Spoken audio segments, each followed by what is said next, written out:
कि जो शादी स्पेशल मैरिज एक्ट में रजिस्टर्ड होती है, अगर कोई मुसलमान स्पेशल मैरिज एक्ट के तहत शादी करता है तो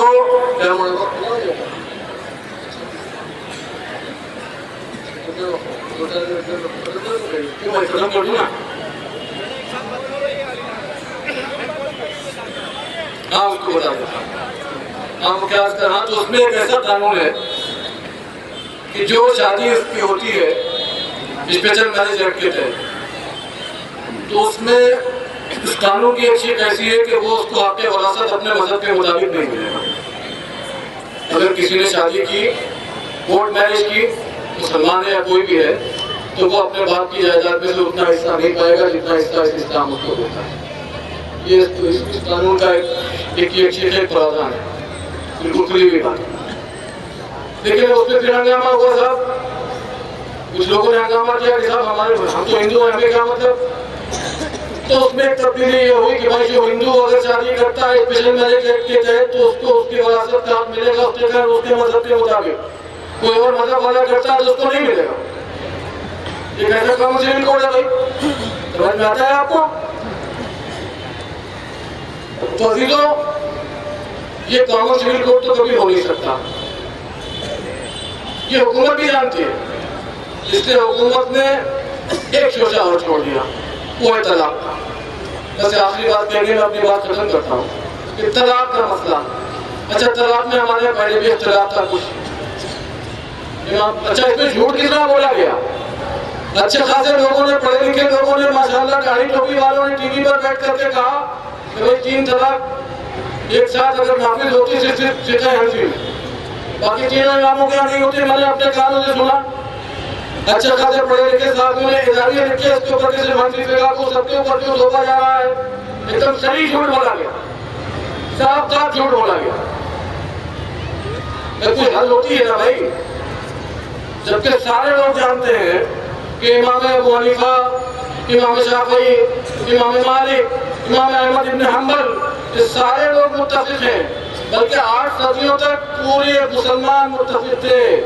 8 सदियों के बाद अल्लामा इब्न तैमिया ने ये कहा कि अगर एक साथ 3 शादियां, अगर एक साथ 3 तलाक़ें दी जाएं तो वो एक होगी। 8 सदियों के बाद उनके मानने वाले अहले हदीस तो ठीक है, उनके मुताबिक उसको मानते हैं, उनका मसला क्या उसको इजाज़त नहीं करते, ठीक है।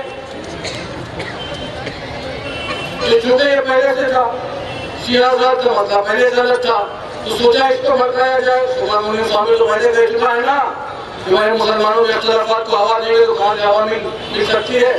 तो उन्होंने कोशिश कर दी। लेकिन एक बात मैं बुनियादी आपको मैं बता रहा हूँ, सोच ली, मतलब देखिए हुकूमत इसमें भी नाकाम है, वाकई बेवकूफ है हुकूमत।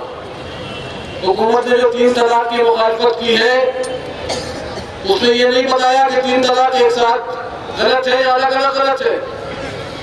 भाई हमारे यहाँ फुक़हा अरबा के यहाँ, इमाम अरबा के यहाँ तो 3 तलाक एक साथ भी नाफिज हो जाती है।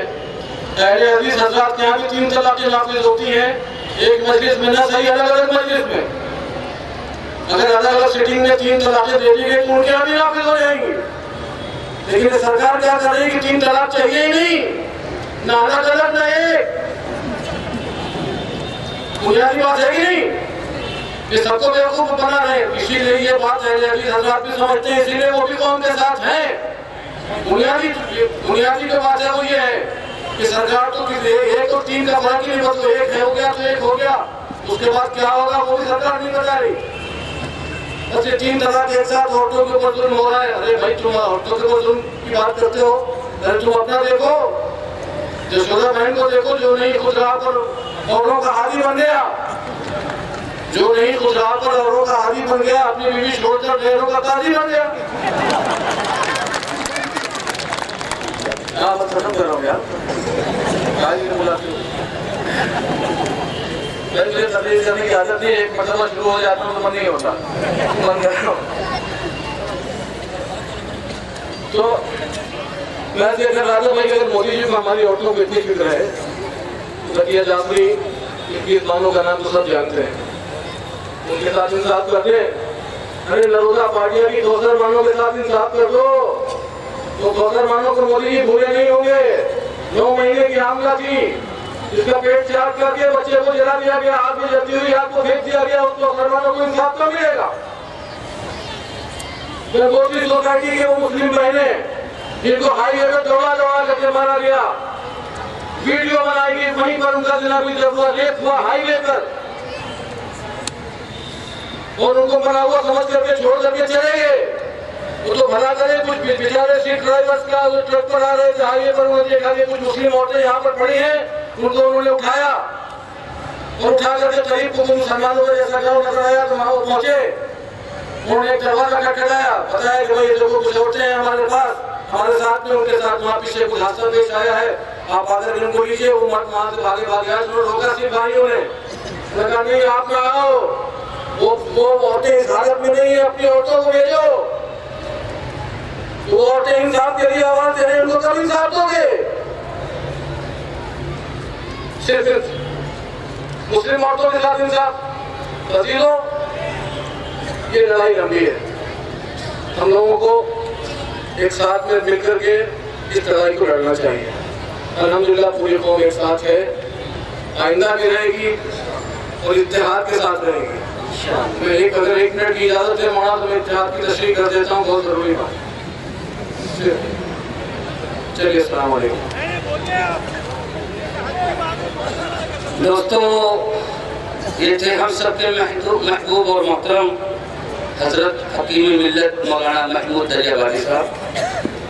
न होने देंगे हरगिज़ मुंतशिर हम अपनी वहदत को, न हरगिज़ होने देंगे मुंतशिर हम अपनी वहदत को, बदल सकता नहीं कोई कानून शरीयत को। इस्लामी शरीयत, इस्लामी कानून, खुदा शाहिद है किसी से भी नहीं है दुश्मनी हमको। पुलिस महकमा मौजूद है और हमारे बिरादरान वतन हमारी बातें सुन रहे होंगे। हमारी जो गुफ्तगू कभी जज्बाती होती है, वो इसलिए होती है कि हम अपना हक हुकूमत से चाहते हैं। इसलिए हमारे हिंदू भाई, हमारा उनसे कोई ऐसा जहन न प्रागंदा हो, और पुलिस महकमे में भी हमारी गुजारिश है कि हम अपने हक और हुकूक की बात करते हैं। खुदा शाहिद है किसी से भी नहीं है दुश्मनी हमको, मगर मजहब से प्यारी तो नहीं है जिंदगी हमको। दोस्तों, मैं एक बच्चा है हम सबके दरमियान, सद्दाम। मैं सद्दाम से गुजारिश करूंगा, बहुत मुख्तसर बेटा, 2-4 मिसरे तुम पढ़ दो ताकि भी ताजगी आ जाए। एक बार हम अपने नारों से भी साबित कर दें कि हम जिंदा हैं, और इंशाअल्लाह जब तक शरीयत के साथ कानून को रिटर्न नहीं लेगा मोदी, हम उस तक जिंदा रहेंगे। नारे तकबीर, नारे तकबीर, मुस्लिम प्रेसिडेंट, मुस्लिम प्रेसिडेंट, शरीयत में मुदाखला, शरीयत में मुदाखला। आइए बेटा सत्रह।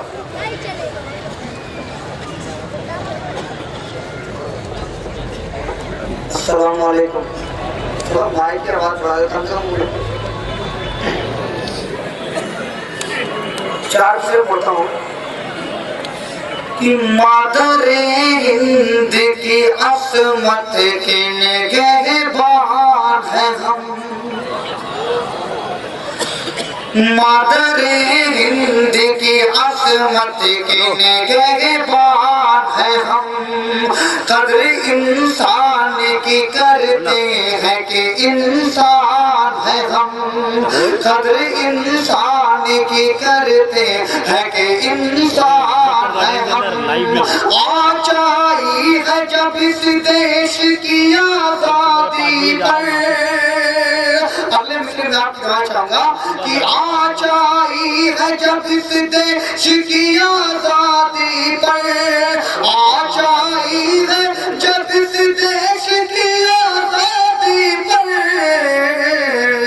सर कटाए है कटा देंगे मुसलमान है हम, सर कटाए है कटा देंगे मुसलमान है हम, सर कटाए है कटा देंगे मुसलमान है हम।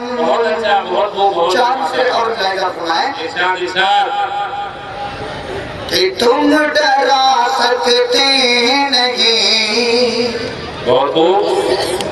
तुम डरा सकते नहीं हमको सजा के नाम पर, तुम डरा सकते नहीं हमको सजा के नाम पर, तुम डरा सकते नहीं हमको सजा के नाम पर। अरे हंसते हंसते जान लुटा दे, हंसते हंसते जान लुटा दे बेखुदा के नाम पर, तुम डरा सकते नहीं हमको सजा के नाम पर। और ये भी शेर लाएगा सुनाने कि आज आई जालिमों जो मज़हबे इस्लाम पर, आज आई जालिमों जो मज़हबे इस्लाम पर, कि आज आई जालिमों जो मज़हबे इस्लाम पर। अरे मुस्तफा वाले मिटेंगे, मुस्तफा वाले मिटेंगे मुस्तफा के नाम पर, तुम डरा सकते। बहुत माशाअल्लाह। नारे तकबीर, नारे तकबीर। इस्लाम, इस्लाम, हिंदुस्तान, हिंदुस्तान। शरीयत में मुदाखलत, शरीयत में मुदाखलत। मोदी जी अपना हलफनामा, मोदी जी अपना हलफनामा।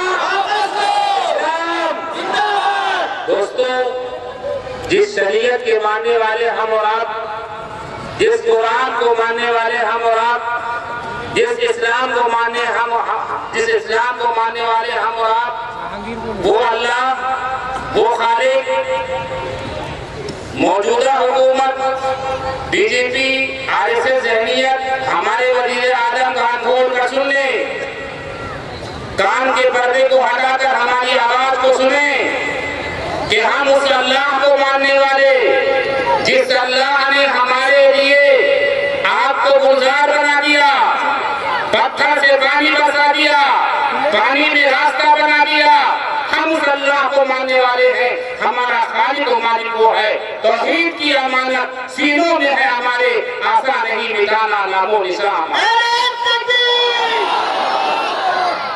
दोस्तों, आज के 1400 साल पहले अल्लाह तबारक व तआला ने कलाम पाक के अंदर ऐलान फरमाए, जिसको हमारे आका नामदार जनाब मोहम्मद रसूलुल्लाह सल्लल्लाहु अलैहि वसल्लम ने हज्जुल विदा के मौके पे कहा था, अल-यौमा अकमलतु लकुम। अल्लाह का दीन मुकम्मल, कुरान मुकम्मल, इस्लाम मुकम्मल, शरीयत मुकम्मल। मुसलमानों बता दो, हमारा अल्लाह में आए, बताओ हमारा अल्लाह कुरान, इस्लाम। जब हमारा अल्लाह में आयब नहीं, कुरान में आयब नहीं, तुम अगर आयब निकालोगे, तुम अगर कमी निकालोगे, तुम अगर नुक्स निकालोगे, तो तुम मिट जाओगे, तुम हलाक और बर्बाद हो जाओगे। इसलिए दोस्तों, हमें और आपको चाहिए कि इस तरह के जहां भी प्रोग्राम हो, खास तौर से इस तहफ़्फ़ुज़ शरीयत कॉन्फ्रेंस, जिस तंजीम के जो एहतमाम तंजीम उलमा अहले सुन्नत वल जमात, इसका मकसद सिर्फ ये है कि जो 15 तारीख सुप्रीम कोर्ट की है दस्तखती मुहिम, कोई एक मुसलमान औरत और मर्द न बचे जिसकी दस्तखत फार्म पे ना हो। मुसलमानों, अगर हमने गफलत किया, अगर हमने बेतवज्जुही की, तो शायद हम नाकाम हो जाए। उसी दस्तखती मुहिम को कामयाब बनाने के लिए तंजीम के जो तमाम तहफ़्फ़ुज़ शरीयत कॉन्फ्रेंस ये मुनाकिद किया गया है। हमने बड़े अदब एहतराम के साथ जो इस मैदान के शहसवार हैं, जो इस मौजू पे जब बोलने आते हैं, बोलने लगते हैं, तो आंखें नम हो जाती हैं, लब इज़हारे मोहब्बत पर मजबूर हो जाता है। इससे मेरी मुराद हजरत मौलाना सैयद मुफ्ती मोहम्मद हुदैफा साहब कासमी दामद बरकातुहू तशरीफ लाए और अपने बयान से हम सबको मुस्तफीद फरमाए। हमारे कायदीन आगे बढ़ो, हमारे कायदीन आगे बढ़ो। सारे हाथ उठने चाहिए भाई, दस्तखत हमको करना है, हमारे सारे हाथ उठने चाहिए। हमारे कायदीन आगे बढ़ो, हमारे कायदीन आगे बढ़ो। मुस्लिम पर्सनल शरीयत में मुदाखलत।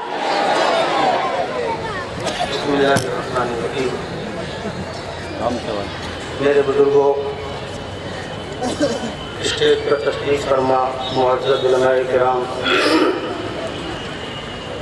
मौलाना ज़ाकिर साहब इस वक्त बोल रहे थे। एक जुमला शायद मैं तवज्जुही में निकल रहा था, मैं मौलाना की इजाज़त से उसकी वजाहत कर दूँ। अल्लाह बेअयब है, अल्लाह बेअयब नहीं है, गलती से निकल गया होगा।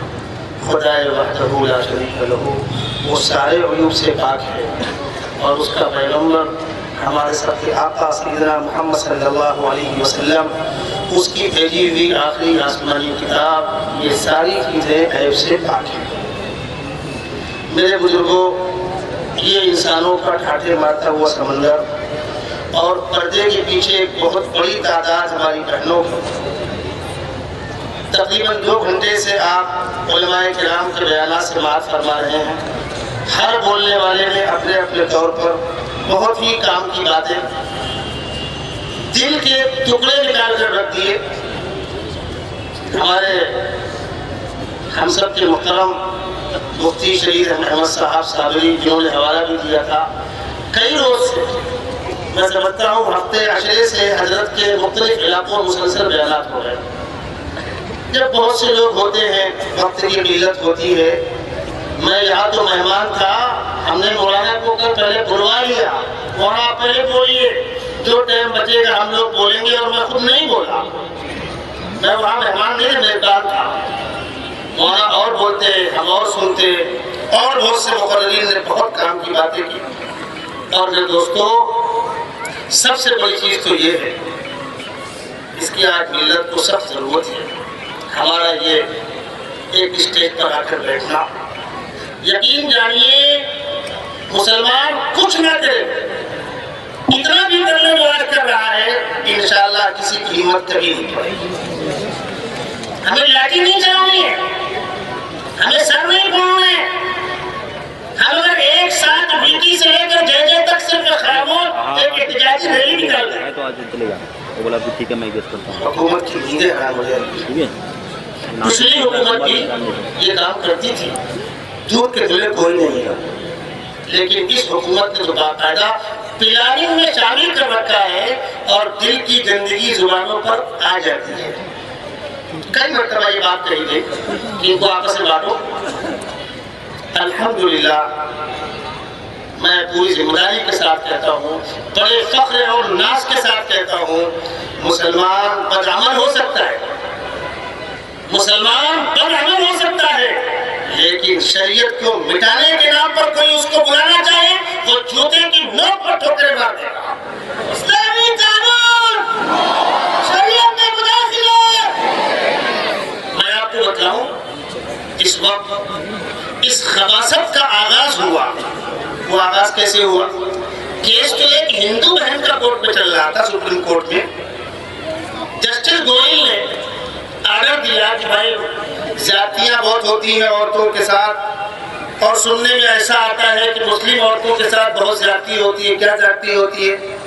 उनको पर्दे में रखा जाता है, सबसे बड़ी जाति है। कुछ दिनों पहले एक प्रेस कॉन्फ्रेंस थी, उसके अंदर जब सवालात का सिलसिला शुरू हुआ तो सहाफ़ी हजरात, उनकी कुछ मजबूरियां होती हैं, वो जहर में बुझाया हुआ खंजर मारते। मसला कुछ और था। एक ने खड़े होकर सवाल किया कि आपके यहाँ औरतों के साथ बड़ी जाती है, बड़ी नाइंसाफी है, उनको घरों के अंदर आप कैद करके रखते हैं।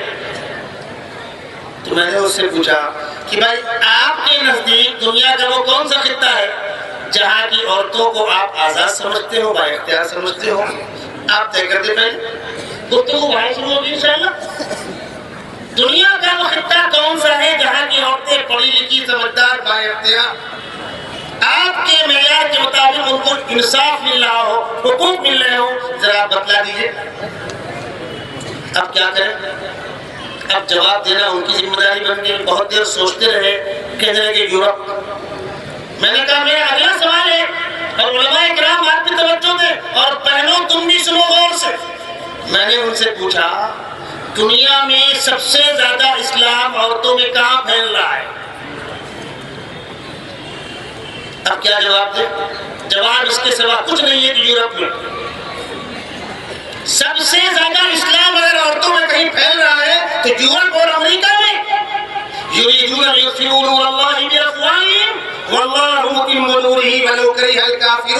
तुम्हारी फूकों से इस्लाम का चिराग बुझेगा। मैंने कहा वो खमीती जिसमें से बहुत सी इमरान पार्लियामेंट भी है और बहुत सी उद्योगपति बाप की बेटी भी है, इस्लाम की खातिर हर कुर्बानी पेश करने को तैयार है। क्या हमने उनको जाकर मजबूर किया? क्या अमेरिका और यूरोप की बहनों को हमने जाकर मजबूर किया? जो स्कार्फ पहनकर पार्लियामेंट में आना चाहती है और जब उनको स्कार्फ पहनकर आने से रोका जाता है तो मिंबरी से वो इस्तीफा दे देती है, स्कार्फ नहीं उतारती। आप नहीं पढ़ती अखबार? जब हुकूमत ने ये शोषा छोड़ा, सुप्रीम कोर्ट ने हुकूमत से मशवरा मांगा और कहते हैं ना कि भले मारे मैं तो रुआसा बैठ गया।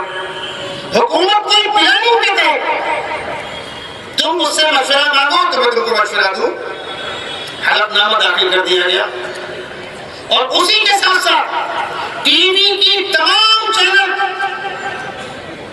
टर अगर मुझे माफ करें आप यहाँ टीवी वाले होंगे, मैं उनको कह रहा हूं इन्होंने सुबह से शाम तक अपनी बातिन की गलत उड़ेलना शुरू किया। यहां तक कहा कि ये देश संविधान चलेगा या शरिया चलेगा, रिकॉर्ड मौजूद है। और जब मुस्लिम पर्सनल्ला के जिम्मेदारों ने अपनी राय जाहिर की तो वो टीवी वाले कहते हैं और हुकूमत के जिम्मेदारान कहते हैं, सुब्रमण्यम स्वामी कहते हैं, वजीर दाखिला कहते हैं, वजीर आजम कहते हैं कि मुस्लिम पर्सनल्ला के लोगों ने 20 करोड़ मुसलमानों का अपने को ठेकेदार समझा। सवाल आया कि मुस्लिम पर्सनल्ला वाले हिंदुस्तानी मुसलमानों का अपने को ठेकेदार समझते हैं।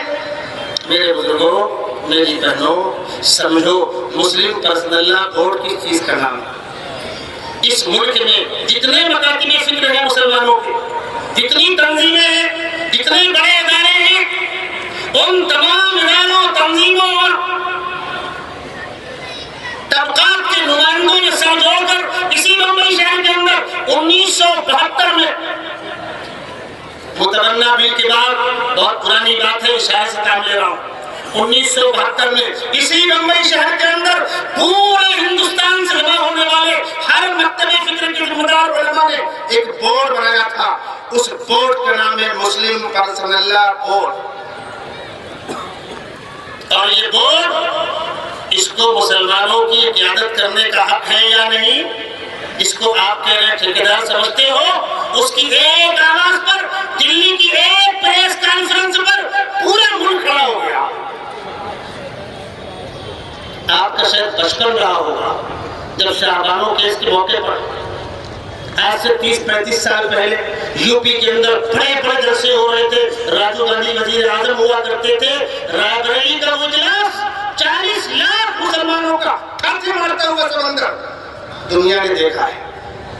और मैं पूरी जिम्मेदारी के साथ कहता हूँ, हमारे कायदीन अगर आज भी आजादी आजाद मैदान तंग पड़ेगा। हमारे कायदीन आगे बढ़ो, हमारे कायदीन आगे बढ़ो। टीवी पर डिबेट करने वाले इतनी फूहड़ बातें करते थे, इतनी फूहड़ बातें करते थे, खून खोलता था। हम अपने बड़ों का इंतजार कर रहे थे।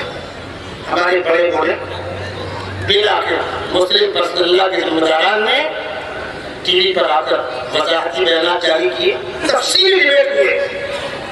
अब अब हम छोटों को भी हक हो गया कि हम भी कुछ करें।